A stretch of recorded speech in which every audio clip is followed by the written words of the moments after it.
जगदम्बा के श्री अंगों की कांति उदय काल के सहस्त्रों सूर्यों के समान है। वे लाल रंग की रेशमी साड़ी पहने हुए हैं। उनके गले में मुंडमाला शोभा पा रही है। दोनों स्तनों पर रक्त चंदन का लेप लगा है। वे अपने कर कमलों में जप मालिका, विद्या और अभय तथा वर नामक मुद्राएं धारण किए हुए हैं। तीनों नेत्रों से सुशोभित मुखारविंद की बड़ी शोभा हो रही है। उनके मस्तक पर चंद्रमा के साथ ही रत्न में मुकुट बंधा है तथा वे कमल के आसन पर विराजमान है। ऐसी देवी को मैं भक्तिपूर्वक प्रणाम करता हूँ। ऋषि कहते हैं, दैत्यों की सेना को इस प्रकार तहस नहस होते देख महादैत्य सेनापति चिक्षुर क्रोध में भरकर अंबिका देवी से युद्ध करने के लिए आगे बढ़ा। वह असुर रणभूमि में देवी के ऊपर इस प्रकार बाणों की वर्षा करने लगा जैसे बादल मेरुगिरी के शिखर पर पानी की धार बरसा रहा हो। तब देवी ने अपने बाणों से उसके बाण समूहों का अनायास ही काटकर उसके घोड़ों और सारथिकों को भी मार डाला। साथ ही उसके धनुष तथा अत्यंत ऊंची ध्वजा को भी तत्काल काट गिराया। धनुष कट जाने पर उसके अंगों को अपने बाण से बींध डाला। धनुष, रथ, घोड़े और सारथी के नष्ट हो जाने पर वह असुर ढाल और तलवार लेकर देवी की ओर दौड़ा।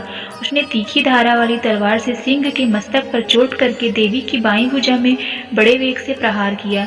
राजन, देवी की बाह पर पहुंचते ही वह तलवार टूट गई। फिर तो क्रोध से लाल आंखें करके उस राक्षस ने शूल हाथ में लिया और उसे उस महादैत्य ने भगवती की भद्रकाली के ऊपर चलाया। वह शूल आकाश से गिरते हुए सूर्यमंडल की भांति अपने तेज से प्रज्वलित हो उठा। उस शूल को अपनी ओर आते देख देवी ने भी शूल का प्रहार किया। उससे राक्षस के शूल सैकड़ों टुकड़े हो गए। साथ ही महादैत्य चिक्षुर की भी धज्जियां उड़ गईं। वह प्राणों से हाथ धो बैठा। महिषासुर के सेनापति उस महापराक्रमी चिक्षुर के मारे जाने पर देवताओं को पीड़ा देने वाला चामर हाथी पर चढ़कर आया। उसने भी देवी के ऊपर शक्ति का प्रहार किया, किंतु जगदम्बा ने उसे अपने हुंकार से ही आहत एवं निष्प्रभ करके तत्काल पृथ्वी पर गिरा दिया। शक्ति टूटकर गिरी हुई देख चामर को बड़ा क्रोध हुआ। अब उसने शूल चलाया, किंतु देवी ने उसे भी अपने बाणों द्वारा काट डाला। इतने में ही देवी का सिंह उछलकर हाथी के मस्तक पर चढ़ बैठा और उस दैत्य के साथ खूब जोर लगाकर बाहु युद्ध करने लगा। वे दोनों लड़ते लड़ते हाथी से पृथ्वी पर आ गए और अत्यंत क्रोध में भरकर एक दूसरे पर बड़े भयंकर प्रहार करते हुए लड़ने लगे। तदनंतर सिंह बड़े वेग से आकाश की ओर उछला और उधर से गिरते समय उसने पंजे की मार से चामर का सिर धड़ से अलग कर दिया। इसी प्रकार उदग्र, विशिला और वृक्ष आदि की मार खाकर रणभूमि में देवी के हाथ से मारा गया तथा कराल भी दांतों की मुक्कू और थप्पड़ों की चोट से धराशायी हो गया। क्रोध में भरी हुई देवी ने गदा की चोट से उद्धत का कचूमर निकाल डाला। बिंदीपाल से भास्कल को तथा बाणों से ताम्र और अंधक को मौत के घाट पर उतार दिया। 3 नेत्रों वाली परमेश्वरी ने त्रिशूल से उग्राश, उग्रवीर तथा महाहनु नामक दैत्यों को मार डाला। तलवार की चोट से बिडाल के मस्तक को धड़ से काट गिराया। दुर्धुर और दुर्मुख, इन दोनों को भी अपने बाणों से यमलोक भेज दिया। इस प्रकार अपनी सेना का संहार होता देख महिषासुर भैंसे का रूप धारण करके देवी के गणों को त्रास देना आरंभ कर दिया। किन्हीं को थूथून से मारकर, किन्हीं के ऊपर खुरों का प्रहार करके, किन्हीं किन्हीं को पूंछ से चोट पहुंचाकर, कुछ को सींगों से विदीर्ण करके, कुछ गणों को वेग से, किन्हीं को सिंहनाद से, कुछ को चक्कर देकर और कितनों को निश्वास वायु के झोंके से धराशायी कर दिया।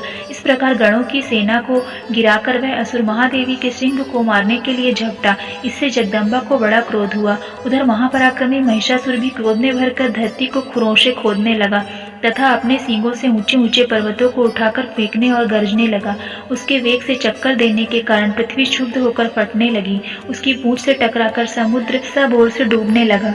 हिलते हुए सींगों के आघात से विदीर्ण होकर बादलों के टुकड़े टुकड़े हो गए। उसके श्वास की प्रचंड वायु के वेग से उड़े हुए सैकड़ों पर्वत आकाश से गिरने लगे। इस प्रकार क्रोध में भरे उस महादैत्य को अपनी ओर आते देख चंडिका ने उसका वध करने के लिए महान क्रोध किया।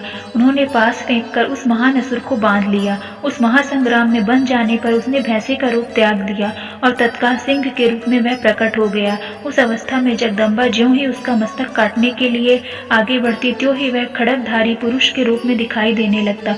तब देवी ने तुरंत ही बाणों की वर्षा करके ढाल और तलवार के साथ उस पुरुष को भी बांध डाला। इतने में ही वह महान गजराज के रूप में परिणित हो गया तथा अपनी सूंड से देवी के विशाल सिंह को खींचने और गरजने लगा। खींचते समय देवी ने तलवार से उसकी सूंड काट डाली।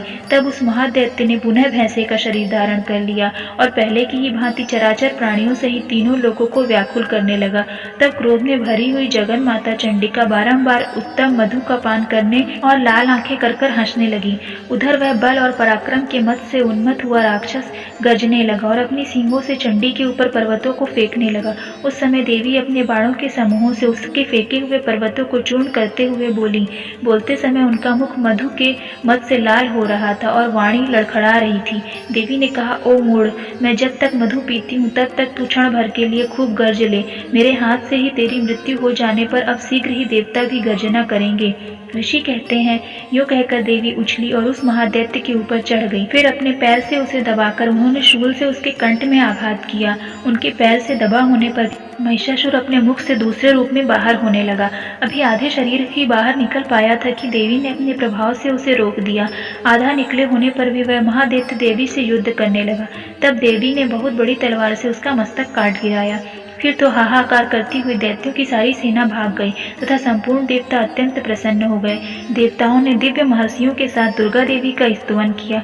गंधर्वराज गाने लगे तथा अप्सराएं नृत्य करने लगी। इस प्रकार श्री मार्कंडेय पुराण में सावर्णिक मनवंतर की कथा के अंतर्गत देवी महात्म्य में महिषासुर वध नामक तीसरा अध्याय पूरा हुआ।